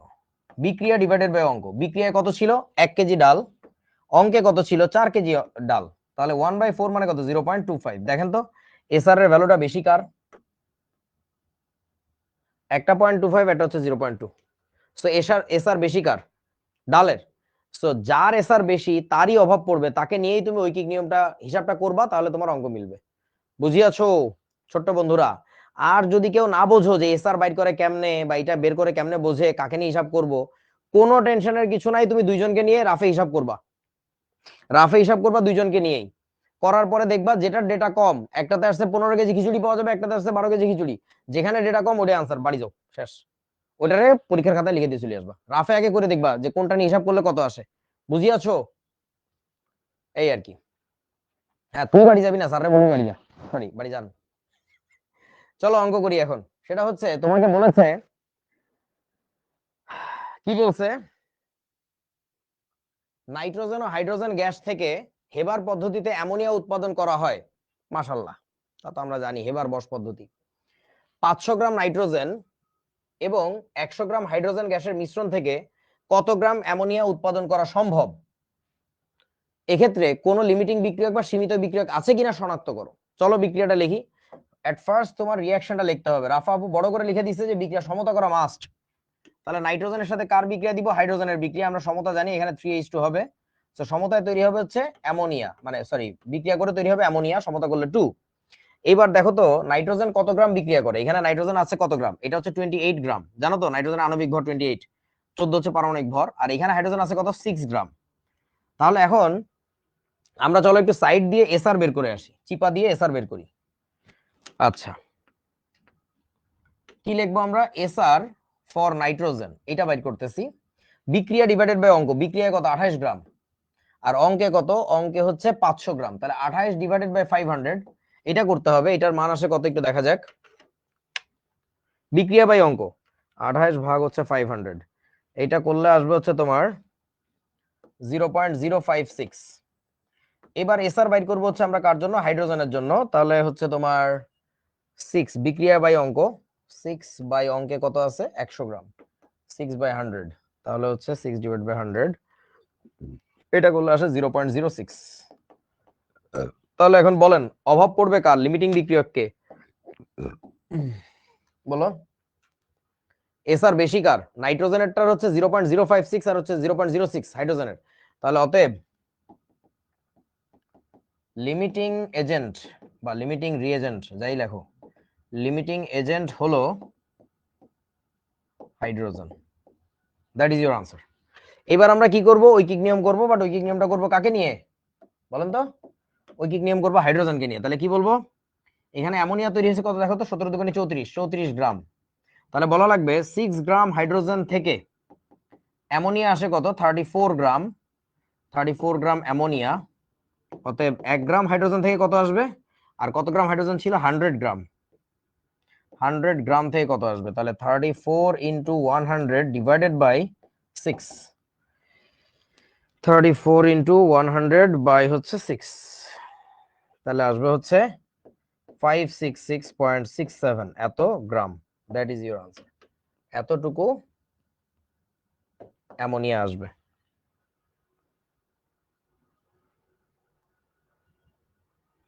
বুঝিয়াছো?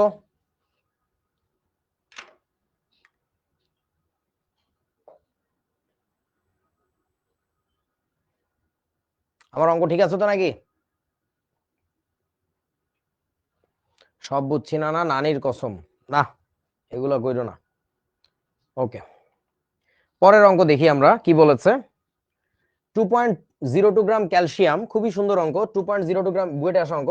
এত গ্রাম ক্যালসিয়াম এবং এত গ্রাম হাইড্রোজেন গ্যাসের একটি মিশ্রণকে উত্তপ্ত করলে কত গ্রাম ক্যালসিয়াম হাইড্রেট উৎপন্ন হবে? সো ক্যালসিয়াম হাইড্রেটের সংকেত দিয়ে দিছে, নরমালি পরীক্ষায় দেয় না। তাহলে তুমি আগে বিক্রিয়াটা লিখে ফেলো। ক্যালসিয়ামের সাথে কার বিক্রিয়া? হাইড্রোজেনের বিক্রিয়া। বিক্রিয়া তৈরি হবে ক্যালসিয়াম হাইড্রেট CH2, সমতা এটাই। এখন কার কত গ্রাম বিক্রিয়া করতেছে চলো একটু দেখে আসি।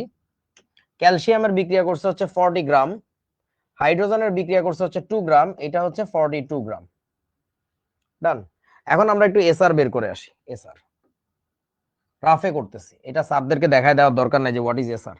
তুমি স্যাররে দেখাই দিলে স্যার আবার সাউন্ড রেজারে রাতের বেলা ফোন দিবে যে এই ছোট্ট বন্ধু তোমার নাম বলাবেন খাতায় লাগে কেন? এসআর বের করবো হচ্ছে ক্যালসিয়ামের জন্য। তাহলে বিক্রিয়া ডিভাইডেড বাই অঙ্ক, বিক্রিয়ায় কত লাগে? 40, অঙ্কে আছে কত? 2.02, এটা করলে 20-এর একটু কম আসবে, 19 পয়েন্ট সামথিং। কত ডেটা আমার জানার দরকার নেই, 19 পয়েন্ট সামথিং এটা হইলেই হবে। আচ্ছা, তারপরে এসআর বাইর করতেছি আমরা কার জন্য? হাইড্রোজেনের জন্য। তাহলে বিক্রিয়া ডিভাইডেড বাই অঙ্ক, বিক্রিয়া কত? 2, বিক্রিয়া হচ্ছে 2 আর অঙ্কে আছে কত? 2.02। তাহলে এটা আসবে 0 পয়েন্ট সামথিং। এক্সাক্ট ডেটা দরকার নাই, বুঝে দেখো, এক্সাক্ট ডেটা তোমার দরকার নাই, তুমি জাস্ট আইডিয়া পাইলেই হবে যে কার মান বড় কার মান ছোট। সো যেহেতু এসআর এর মান ক্যালসিয়ামের বেশি আসছে, তাহলে তার মানে অতএব কি লিখে দিব? অতএব লিমিটিং এজেন্ট হলো ক্যালসিয়াম। ক্যালসিয়ামকে নিয়ে হিসাব করা লাগবে তাহলে এখন, বুঝিয়াছো? আচ্ছা, তারপরে এবার কি করব আমরা? আমরা এবার বলবো যে 40 গ্রাম ক্যালসিয়াম যদি ঠিকঠাক রিয়াকশন করতে পারে তাহলে 42 গ্রাম হচ্ছে ক্যালসিয়াম হাইড্রাইড তৈরি হয়। তাহলে অতএব 1 গ্রাম ক্যালসিয়াম বিক্রিয়া করলে কি হবে? আর কত গ্রাম? 2.02 গ্রাম। 2.02 গ্রাম ক্যালসিয়াম বিক্রিয়া করলে কি হবে? এখান থেকে আসবে হচ্ছে 42 ইন্টু 2.02 ডিভাইডেড বাই হচ্ছে 40, এত গ্রাম ক্যালসিয়াম হাইড্রাইড। সো এটার মান কত আসে? 42 ইন্টু 2.02 ডিভাইডেড বাই 40, এটা করিলে তোমার আসিবে 2.121 এত গ্রাম। এটাই আনসার। বুঝিয়াছো? এই অঙ্কে তোমার যদি এসআর বের না করো, কোনো কিছু নাও করো, তাও তুমি চোখে দেখে বুঝতে পারবা যে কার অভাব পড়বে। কেমনে বুঝবা? দেখো, দুইটা পরিমাণে কি সমান না? দুইজনেরই দেওয়া ছিল 2.02 গ্রাম, এরও দেওয়া ছিল 2.02 গ্রাম। এখন প্রয়োজন হয় বেশি কার? দেখো তো ক্যালসিয়ামের না? ক্যালসিয়াম মানে হাইড্রোজেন মাত্র 2 গ্রাম বিক্রিয়া করলে সেখানে 40 গ্রাম ক্যালসিয়াম লাগে, মানে ওইটার প্রায় 20 গুণ করে খরচ হয়। সো এর যেহেতু খরচ হয় বেশি, ওর শেষ হয়ে যাবে তাড়াতাড়ি, ওরটাই আগে শেষ হয়ে যাবে। বুঝিয়াছো? বুঝলে তো নাকি? হুম, ওকে। এবার আসো, লোহা ও স্টিমের বিক্রিয়ায় উচ্চ তাপমাত্রায় হাইড্রোজেন গ্যাস উৎপন্ন করা যায়, সেই বিক্রিয়াটাই অনেকে লিখতে পারবে না। এই অঙ্কগুলো না পারার কারণটা হচ্ছে এই বিক্রিয়ায় লিখতে পারে না, এটা খুব বিপদ। এই বিক্রিয়া 9-10 থেকে আমি দেখাইছি। লোহা আর স্টিমের বিক্রিয়া, লোহা মানে তো এফি, স্টিম মানে তো পানি। সো এটা হচ্ছে ব্যাপার অবস্থায় আছে, এটার বিক্রিয়ায় হাইড্রোজেন গ্যাস উৎপন্ন করা যায়, মানে এখান থেকে হচ্ছে হাইড্রোজেন গ্যাস বেরোবে, সাথে থাকবে কি জানো? Fe3O4 তৈরি হয়। এই বিক্রিয়াটা খুব ইম্পর্টেন্ট, Fe3O4 ইন্টারমিডিয়েটের জন্য বিশেষ করে। তোমাকে বলতেছে এবার 450 গ্রাম এফি, 450 গ্রাম আয়রন এবং 150 গ্রাম বাষ্প থেকে উৎপন্ন হাইড্রোজেনের পরিমাণ গ্রামে বের করো। চলো করি। আমরা আগে একটু এসআর বের করে নেই। তো আমরা লিখবো হচ্ছে এসআর বের করতেছি কার জন্য? আয়রনের জন্য। বিক্রিয়া বাই অঙ্ক, বিক্রিয়ায় কত? ও, বিক্রিয়া সমতাই করা হয় না, দেখছো? আয়রন এখানে 3টা, তাহলে এখানে একটা 3, তারপর অক্সিজেন এখানে 4টা, তাহলে এখানে একটা 4, এখানে একটা 4, হয়ে গেছে, শেষ। আচ্ছা, এবার আয়রন তাহলে কতটুকু লাগে? এখানে আয়রন লাগতেছে হচ্ছে 3 ইন্টু 56 গ্রাম, এত গ্রাম, তার মানে কত? 3 ইন্টু 56, 3 ইন্টু 56 করলে আসে 168 গ্রাম। আচ্ছা, আর এখানে পানি লাগতেছে কত? 4 ইন্টু 18, 4 ইন্টু 18, এটা করলে আসে 72 গ্রাম, 72 গ্রাম। আর তোমার হাইড্রোজেন তৈরি হয় কত? হাইড্রোজেন তৈরি হয় 4, 4 দুগুণে 8, এখানে তৈরি হবে হচ্ছে 8 গ্রাম।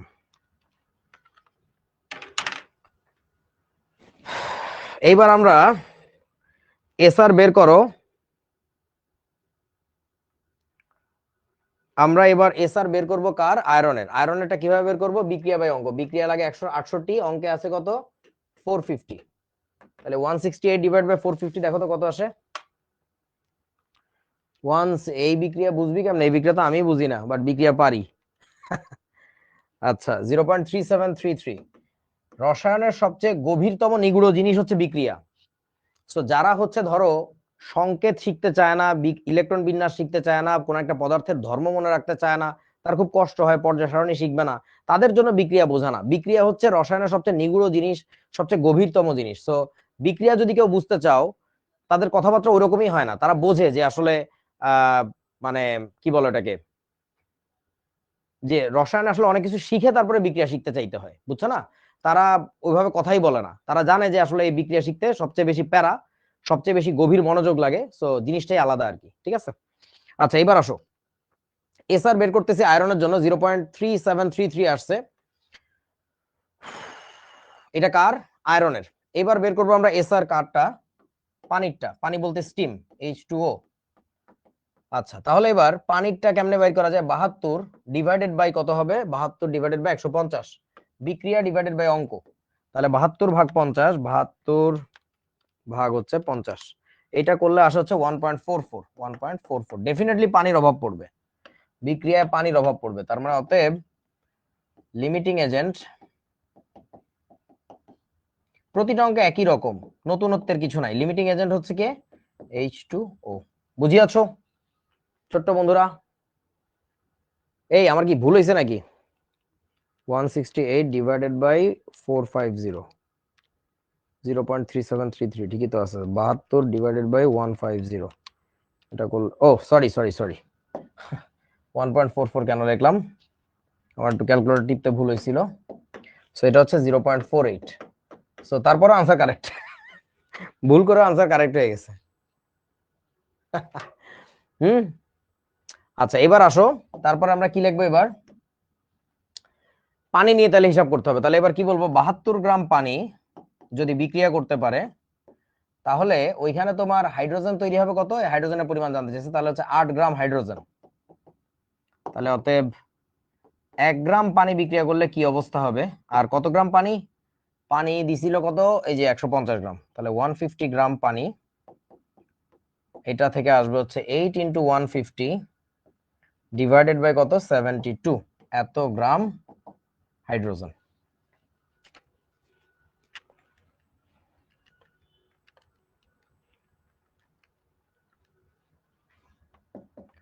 (16.667) এত গ্রাম, এটাই আনসার। বুঝিয়াছো?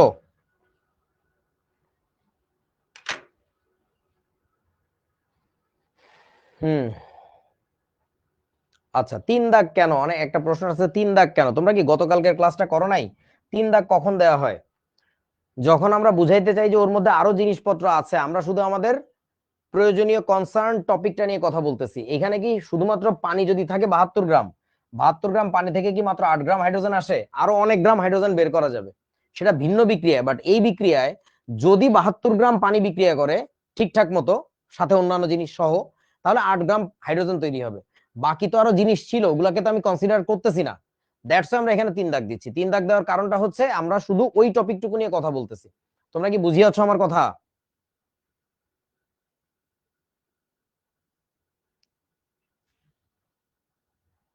আচ্ছা, ওকে।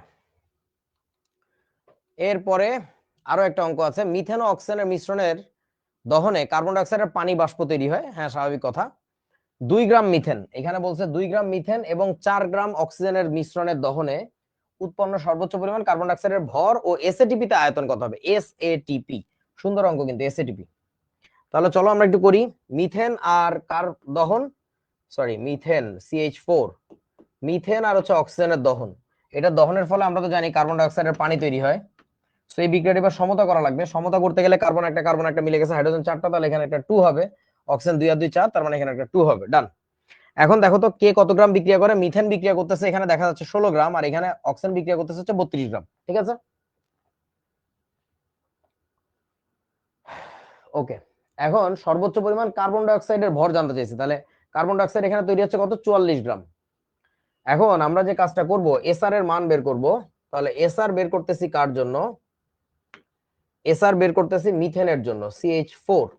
এটা হচ্ছে বিক্রিয়া ডিভাইডেড বাই অঙ্ক, বিক্রিয়াতে 16, অঙ্কে কত? অঙ্কে কত? 2 গ্রাম, 2, তার মানে আসবে হচ্ছে 8। এসআর বের করবে এবার কার? অক্সিজেনেরটা। সো বিক্রিয়া লাগে কত? 32, আর অঙ্কে আছে কত? 4 গ্রাম, অঙ্কে আছে 4, তাহলে 32 মানে 4 আটা 32। কি বিপদ? দুইজনেরই 8 আসছে। হুম, ও সরি সরি সরি, আমার এখানে ভুল হয়েছে। এটা 32 গ্রাম না তো, এখানে অক্সিজেন তো 2O2 আছে, তার মানে এটা কত হবে? 64। এটা হবে হচ্ছে, এটা হবে হচ্ছে তোমার 64। 64 গ্রাম। তাহলে অক্সিজেনের ক্ষেত্রে কি করব আমরা? 32 না লিখে, এখানে আমরা 32 না লিখে লিখবো হচ্ছে 64। গুড, 64। তো 64 কে 4 দিয়ে ভাগ করলে এখানে চলে আসবে হচ্ছে 16, 16, 4 16 64, তাই না? তাহলে এসআর বেশি কার? এসআর বেশি হচ্ছে অক্সিজেনের, অক্সিজেনের। আচ্ছা বলো তো, যদি এসআর এর মান দুইজনেরই সমান হতো, সমান হইলে কি করতাম? সমান হওয়ার মানে হচ্ছে এখানে কারোরই অভাব পড়বে না, যে রেশিওতে রিঅ্যাকশনটা হয় সেই রেশিওতে মিশানো আছে। আমার কথা কি বুঝিয়াছো? যে রেশিওতে বিক্রিয়া হয় সেই রেশিওতে মিশানো আছে, তার মানে এখানে কেউই লিমিটিং এজেন্ট না। তার মানে তখন তুমি যে কোনো একটা দিয়ে হিসাব করলেই হবে, একই আনসারই আসবে। বুঝিয়াছো আমার কথা? কোনো লিমিটিং এজেন্ট নাই। খুবই ভালো একটা পয়েন্ট ছিল। সো ভুল করেও অনেক কিছু ভালো শেখা যায়, ভালো একটা পয়েন্ট। এনিওয়ে, সো আমরা এখন কাকে নিয়ে হিসাব করবো? আমরা এখন হিসাব করবো হচ্ছে অক্সিজেনকে নিয়ে। আমরা কি লিখবো? 64 গ্রাম অক্সিজেন, 64 গ্রাম অক্সিজেন, এটা থেকে তৈরি হয় কত? 44 গ্রাম কার্বন ডাই অক্সাইড। তাহলে অতএব 1 গ্রাম অক্সিজেন থেকে কত আর কত গ্রাম, কত গ্রাম অক্সিজেন ছিল? কত? 4 গ্রাম। তাহলে 4 গ্রাম থেকে কত? 4 গ্রাম থেকে আসবে 4 × 44 ডিভাইডেড বাই 64। তাহলে কত? 4 গুণ 44, 4 × 44 ভাগ হচ্ছে 64। এটা করিলে আসবে 2.75, 2.75 এত গ্রাম। That is your answer. কত গ্রাম কার্বন ডাই অক্সাইড আসবে ভাই? এত গ্রাম কার্বন ডাই অক্সাইড আসবে। আচ্ছা, তারপরের অংশে কি বলছে? এসএটিপি তে তার আয়তন কত হবে? পরবর্তী অংশ এইখানে করতেছি। এসএটিপি তে তার আয়তন কত? এটা কিভাবে করব আমরা বলেন তো? এসএটিপি তে তার আয়তন বলো তো কেমনে করা যায়?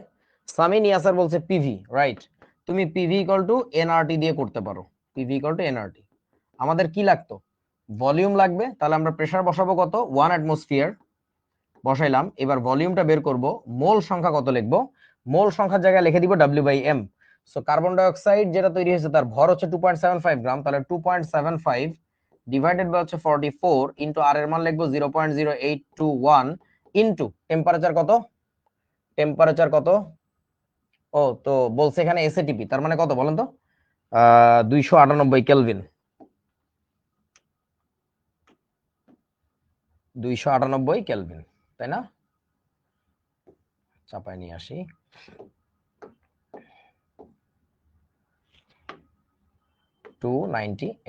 এখান থেকে তোমার যে ভিটা আসবে সেই ভিটা আনসার। এবং ভিটা কোন এককে আসবে বলেন তো? বলেন দেখি, ভিটা কোন এককে আসবে? 273 বসানো যাবে না, ওটা তো এসটিপি না, এসএটিপি, লিটার এককে আসবে। কারণ হচ্ছে এই পুরোটা লিটার অ্যাটমসফিয়ার পদ্ধতিতে করা হয়েছে। বুঝিয়াছো? এটাই তোমার উত্তর। ওকে, সো আমরা একেবারে শেষের দিকে চলে আসছি। 10 গ্রাম সালফিউরিক অ্যাসিড ও 5 গ্রাম অ্যামোনিয়া থেকে সর্বোচ্চ কি পরিমাণ অ্যামোনিয়াম সালফেট তৈরি করা যায়? ভাই এই বাচ্চা অঙ্ক এসব নিজেরা করবা, এটা বাড়ির কাজ। এবং তারপরে তোমাদের জন্য আরো কতগুলো বাড়ির কাজ আছে। সুন্দর, এই সবগুলাই করবা। বিশেষ করে লাস্টের অঙ্কটা আমার খুব পছন্দের অঙ্ক। দেখি এটা কে কে করতে পারে। এগুলো যেগুলো পারবা না গ্রুপে পোস্ট করবা, আমরা দেখবো। তারপরে তোমার নিজের আগে ট্রাই করতে হবে, নিজের আগে ট্রাই করতে হবে। ট্রাই করে দিয়ে দিলে তারপরে এটা করে দেন, ওটা করে দেন, এইরকম করলে কিন্তু করে দিব না, ঠিক আছে? So thank you everyone. Class আজকে এই পর্যন্তই শেষ হচ্ছে। Thank you, tata.